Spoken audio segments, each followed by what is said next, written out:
Continuamos en Quienes Quieren a través de Diamante FM 98.7 y Canal 5. Nos acompaña en este día el coordinador de bancada de diputados del Frente Amplio, diputado Carlos Varela. Hace pocos meses, no hace tanto, cuando hubo una aglomeración en la Plaza Sereni, plaza que a ustedes les pesa mucho por el nombre que lleva, la policía intervino, se armó un incidente, disturbios, terminó la justicia interviniendo, bueno, los hechos que ya todos conocemos. Luego se vota la ley que reglamenta el artículo 38 de la Constitución, que impide aglomeraciones y que está aún vigente en nuestro país. En aquella manifestación no había ley y se armó un lío bastante importante. El lunes de esta semana fue una marcha convocada parcialmente por el Día de la Mujer, donde habían miles de personas, la gran mayoría mujeres. La ley vigente de aglomeración y la policía no intervino. ¿Estuvo bien? ¿Le llamó la atención esto? Cuando se votó la reglamentación del artículo 38, una de las críticas que nosotros hacíamos era que no estaba bien definido qué era el criterio de cuál era la aglomeración. Pero el lunes no tiene duda usted que fue No, a ver, ninguna duda. Pero quiero decir, había ahí una parte floja, que es aglomeración. Y después vimos los ejemplos, sacar a 3 jóvenes de una plaza de un pueblo, por ejemplo.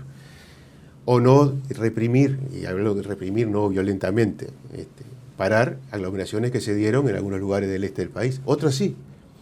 ¿Por qué? Porque yo creo que hay una razonable indefinición en la forma como el gobierno trató este tema, que generó una discriminación a la hora de actuar, sobre todo de la policía. En algunos lados se dieron determinados tipos de órdenes y en otros lados no. ¿Qué pasó el lunes? A ver, yo creo que, y acá aplicando si yo fuera gobierno, ¿cómo reprimo a miles y miles de personas en 18 de julio? Imposible. Había presencia policial. Yo no fui a la marcha. Pero había para cuidar edificios. Pero pasé por 18, no. Previamente había presencia de la metropolitana, ahora republicana. Presencia policial muy importante. Es más, yo temí que pudiera eso generar algún tipo de conflicto.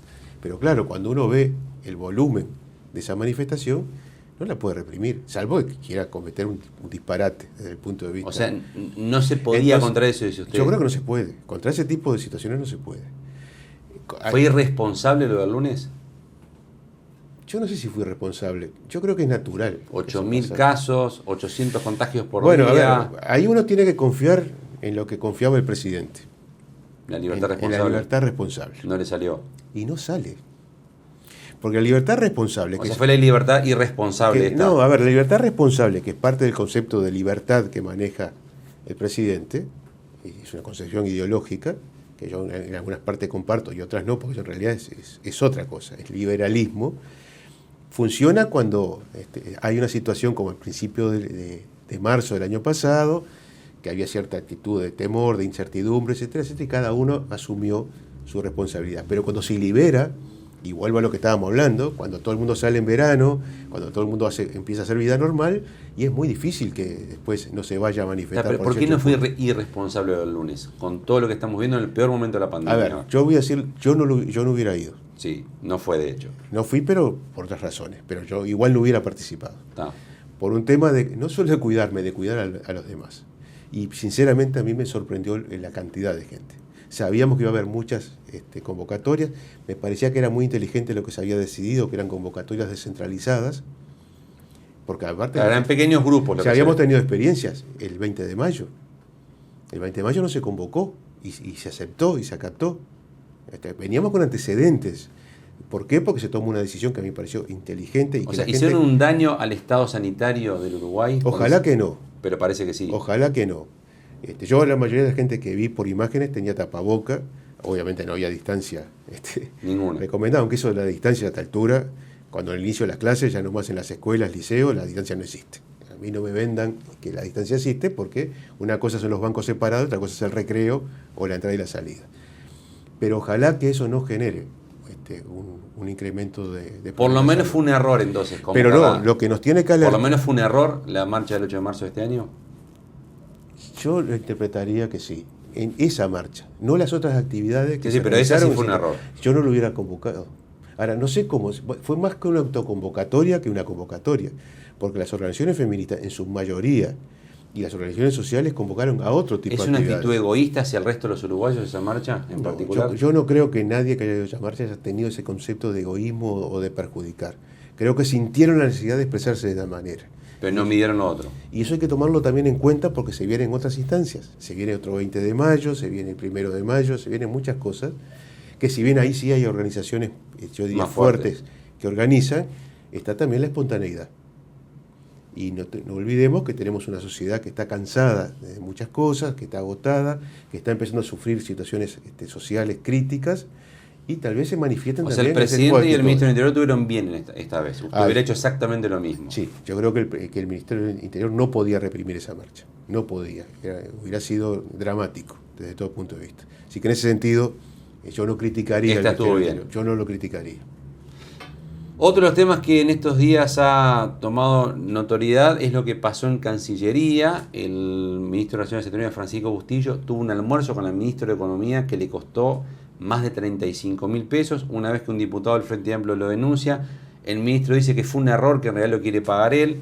En la misma Cancillería, el Ministerio de Relaciones Exteriores, compran 10 engrampadoras por $4.000 aproximadamente. Y ahora en estas horas también se conoce que hay denuncias por violencia de género que ya han sido derivadas a la Fiscalía.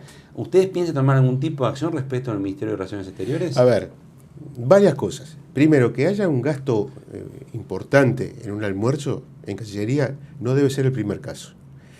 Lo que yo no entiendo, porque, a ver, ¿por qué digo esto? Porque se reciben autoridades internacionales... No, pero acá es la ministra de Economía. A eso voy, eso es lo que me llama la atención. No digo que esté bien que se gaste mucho en un almuerzo, pero uno sabe que desde el punto de vista protocolar hay determinadas situaciones que pueden ameritarlo. Ahora, gastar eso para recibir a una colega es inexplicable. Sinceramente, a mí me resulta inexplicable. Que ahora diga él que lo va a pagar de su bolsillo. Está bien, me parece una buena reacción, pero se debió haber previsto. Yo creo que si uno va a invitar a un colega, nosotros nos pasa permanentemente en el Parlamento. Vamos a la cantina del Parlamento. O si uno va a un restaurante, obviamente no paga el Parlamento, paga uno. Pero ninguno de nosotros gastaría eso para invitar a un amigo o un compañero de trabajo. A mí me llama mucho la atención eso. Me parece que está bien lo que hace Bustillo, lo que me parece que está mal que lo haga después que se denuncia. Porque acá está pasando algo, y no es el primer caso, de si pasa, pasa. Yo he notado en el primer año de gestión de gobierno muchas situaciones de si pasa, pasa. Si se denuncia por la prensa, si un medio de comunicación lo hace, si algún legislador salta, ahí se revisa la decisión. Lo de las engrampadoras, yo ahí no asumo que sea responsabilidad del ministro. Yo no creo que el ministro esté al tanto de todo lo que se compra en un ministerio. Ahora, hay alguien que no tiene sentido común. Ya no está por 10 engrampadoras, no tiene sentido $4.000. común. Cualquiera de nosotros, ¿qué tiene la engrampadora? Habla, porque es la única explicación que a mí me pueden dar. Tiene GPS, cocina, ¿qué hace la engrampadora aparte de engrampar? Alguien de ayer decía, no, pero es para cierto tipo de documento. Por favor. Creo que ahí hay que investigar. Lo debería hacer el propio ministerio, creo que lo está haciendo. Sí, dispuso la investigación. ¿Qué decisión? ¿Quién tomó la decisión y por qué tomó la decisión? Y ahora se suma la violencia de género. La violencia de género, yo lo escuché hoy, se asume que no solo por esta gestión de antes, creo que eso es muy preocupante, y está bien que salte, que se denuncie y que se compruebe. ¿Pero ustedes van a hacer una acción parlamentaria? Se está analizando. ¿Usted por dónde iría? No, yo creo que lo primero es un llamado al ministro. ¿Llamado a sala? Ha llamado a comisión. A comisión. A comisión, me parece que es el primer paso. Nosotros no queremos cometer los errores que cometía, que capaz que le dieron beneficio, ¿no? La oposición que llamaban a los ministros como primera instancia llamaban al ministro, a la última. O sea, una interpelación no la tiene en carpeta en este momento. En este caso no. Yo creo que es necesario, sí, convocar al ministro, pero no solo para conversar de esto. Hay muchos temas para conversar a nivel de la Cancillería que nos preocupan. Nosotros no notamos una actividad proactiva desde el punto de vista internacional de esta Cancillería. Uruguay yo creo que avanzó muchísimo en los últimos 15 años. Abrió muchos mercados, se relacionó de forma adecuada con todo tipo de países, con todo tipo de gobierno. Y notamos, tal vez la pandemia haya sido un elemento, no el único, que hay cierta actitud, yo diría, de quietud en la Cancillería. Y eso nos preocupa. Como Frente Amplio, finalmente, ¿les ha costado ser oposición los tres grandes líderes del Frente Amplio por distintas circunstancias? Uno fallecido, los otros dos por razones de salud y edad no están, y los nuevos liderazgos aún parece que estuvieron buscando su lugar. ¿Les ha costado, sumado al resultado electoral, ser oposición? Sí, estoy convencido. Esto es opinión personal, quiero aclarar, sí. Pero creo que sí. ¿Eso ha ayudado al gobierno, que ustedes no tengan la potencia de oposición? Cuando nosotros ganamos el gobierno en el 2005... uno notaba que la oposición no sabía hacer oposición.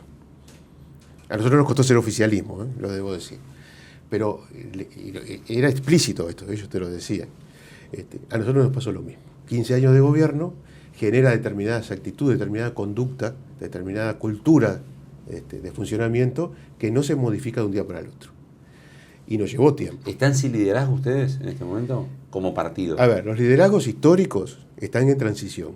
Están, pero en realidad... Pero no están. Pero no están, exactamente. Bueno, lamentablemente Tabaré, Sí. desgraciadamente, no está.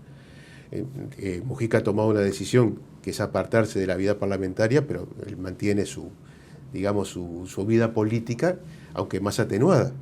Y Danilo, todos sabemos que por un tema de salud, recién ahora pudo empezar a retomar su participación activa en los temas nacionales. Y los liderazgos alternativos que se están generando aún no asumieron esa legitimidad que tenían los que acabo de nombrar. Y a su vez el Frente está en una etapa muy particular. A partir del resultado electoral, entramos en un proceso de autocrítica que encima se complicó con la pandemia. Nos llevó a situaciones, como ustedes saben, que nos acaba de suceder, que tuvimos que suspender el Congreso y las elecciones internas que iban a ser en mayo.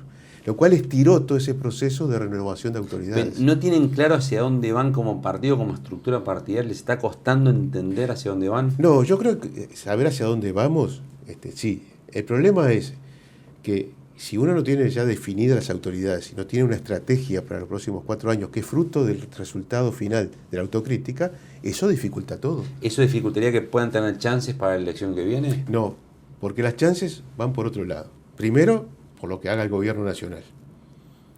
Porque objetivamente, si al gobierno nacional le va muy bien, y yo digo que como país, no quiero que le vaya mal, quiero aclarar. Yo quiero ganar la elección legítimamente por programa, no porque el otro fracasó.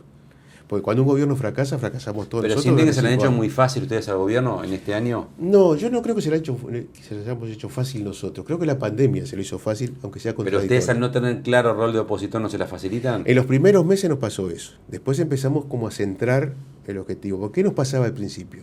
Dábamos, yo digo, como golpes en el vacío. Golpes al aire. Golpes al aire. Primero, con una actitud responsable de ser gobierno todavía, y después a ver cómo, al no saber cómo pararnos en la cancha, pero eso no era responsabilidad del Frente Amplio, era responsabilidad de las bancadas, quiero aclarar. Nos costó al principio cómo ubicarnos. Al punto, ustedes lo recordarán, que llegamos a anunciar alguna interpelación que luego no hicimos. Eso es fruto de este desorden. De ese desorden que para mí es como natural. Y todo benefició al gobierno. Sí, claro. Obviamente, si la oposición no se para bien en la cancha, el oficialismo se beneficia. Pero creo que jugó un papel muy importante en la pandemia, porque nos desvió, naturalmente nos desvió, nos concentró a todos en eso que yo decía de un apoyo nacional que al gobierno lo beneficia, naturalmente, que nos trató de poner a todos, y creo que nosotros lo hicimos responsablemente, en el carro del gobierno en el sentido de la sanidad. Diputado Carlos Varela, coordinador de la bancada de diputados del Frente Amplio, gracias por ser parte de Quién es Quién. Gracias a ustedes y una alegría haber compartido este espacio. Gracias, Ministerio, por acompañarnos en un programa más. Como siempre, lo recordamos, Canal 5, jueves 22:30 horas, horario principal de emisión de Quién es Quién. Dios mediante, entonces nos encontramos en un próximo Quién es Quién, agradeciendo como siempre su compañía. Gustavo Vanescayán, que le habla de salud, le recuerda que esto ya es historia.